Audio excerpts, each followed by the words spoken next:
Welcome to the another session of e-learning of class 7th of SST. In today's session, we are going to learn your chapter number 5, that is water surrounding the earth. Let's start the chapter. We have read in the previous chapters that planet Earth is often called as the water planet or the blue planet because of the presence of abundant water on it. हमने पहले chapters में ये पढ़ा था कि हमारे earth को water planet या ब्लू प्लेनेट क्यों कहते हैं, क्योंकि इसमें बहुत सारा पानी है.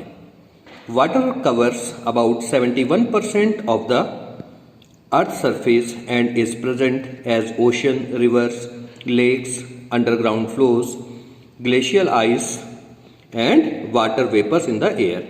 और ये पानी हमारे पास कैसे कैसे है?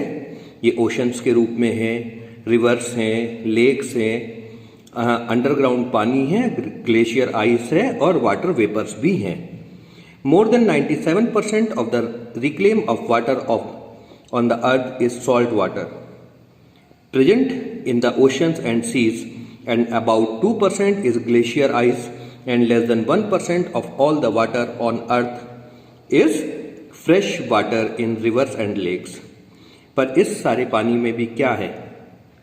97% पानी तो हमारे पास ऐसा है, वाटर ऐसा है जो आइस वाटर है, जिसे हम पी नहीं सकते.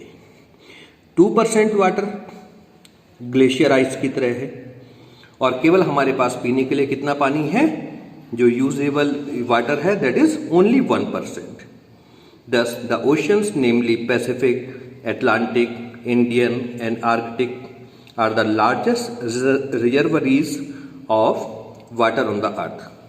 Let us study about these principal water bodies, their nature, source, movement, and importance in our life. The earth receives major part of pure water through rainfall. हमारे पास पानी जो प्योर वाटर आता है उसका सबसे मेजर सोर्स कौन सा है? रेनफॉल से. In addition, it receives fresh water through numerous springs and reverse. और इसके अलावा भी बहुत सारे लेक्स है ना, और रिवर्स हैं, वहाँ से हमारे पास फ्रेश वाटर की सप्लाई होती है. The water never remains static, it is a cycle which has neither a beginning nor an end. पानी हमेशा एक जैसा नहीं रहता, ये एक साइकिल में चलता रहता है जिसका ना तो कभी कोई शुरुआत है ना ही कोई एंड है. Let us find out in detail how the process of water cycle works. और हम अब आगे देखेंगे कि वाटर साइकिल की प्रोसेस कैसे वर्क करती है. प्रोसेस ऑफ वाटर साइकिल, ये हमारी टोटल प्रोसेस है.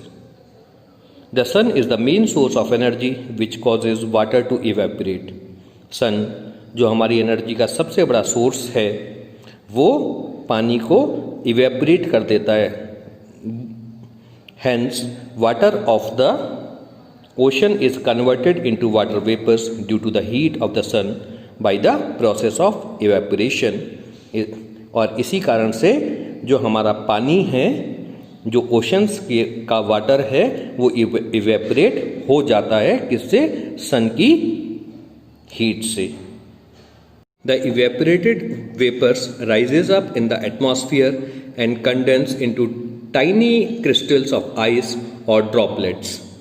Then ये जो वाटर है, जो इवेपोरेटेड वाटर है, ये ऊपर जाके एटमॉस्फेयर में और ऊपर बढ़ता रहता है, राइजेस ऊपर बढ़ता रहता है, और एक जगह जाकर ये कंडेंस होना शुरू हो जाता है टू फॉर्म क्लाउड्स, और इससे हमारे क्लाउड्स बनते हैं.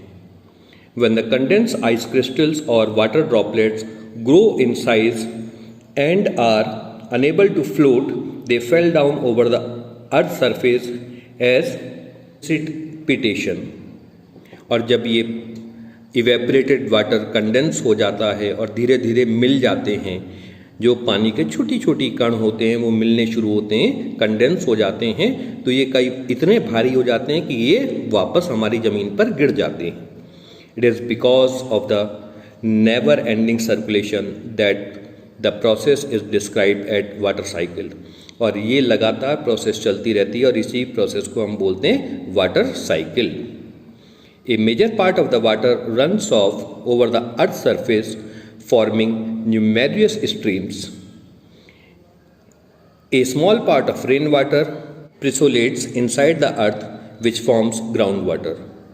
और काफ़ी सारा पानी, या हम परसेंटेज में कहें तो बहुत कम परसेंटेज का पानी हमारे ज़मीन के अंदर भी होता है, जिसे हम ग्राउंड वाटर कहते हैं। The ground water is a very important source of water for plants, और यही पानी हमारे पेड़ पौधों के लिए सबसे ज़्यादा ज़रूरी होता है। The plants drive the ground water through their roots, और प्लांट्स इस ग्राउंड वाटर को कैसे लेते हैं? अपने रूट्स के थ्रू लेते हैं। And return it to the atmosphere in the form of moist air through their leaves, और इस पानी को वापस कैसे करते हैं? अपने पत्तों के द्वारा, है ना। Water is also present in the form of ice crystals in high altitude regions, और जो बहुत ऊंचाई के इलाके हैं वहाँ पर आइस क्रिस्टल्स के रूप में भी हमारे पास वाटर रहता है। Thus we can infer that there is a continuous supply of water to our earth, तो इससे हम ये बोल सकते हैं कि हमारी अर्थ में पानी की कंटिन्यूस सप्लाई रहती है। However the distribution of water is not uniform, पर ऐसा नहीं है कि सब जगह पानी बराबर रहेगा। Some area receive heavy rainfall और snowfall which increases water supply and makes it surplus there. कई इलाके ऐसे होते हैं जहाँ पर बहुत ज़्यादा बारिश होती है या बर्फ़ पड़ती है, तो वहाँ पे पानी बहुत ज़्यादा हो जाता है।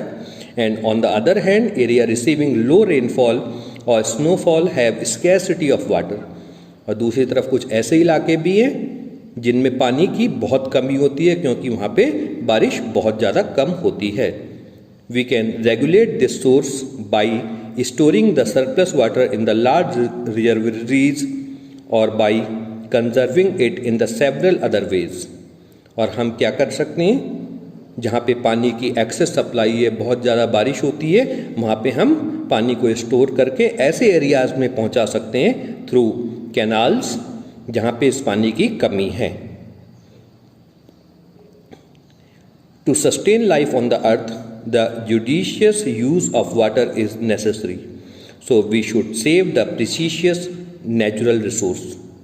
अब क्या है कि लाइफ को एग्जिस्ट करने के लिए हमें पानी की ज़रूरत है, और पानी की हमारे पास कमी है, तो हमें इस पानी को बहुत ढंग से इस्तेमाल करना चाहिए।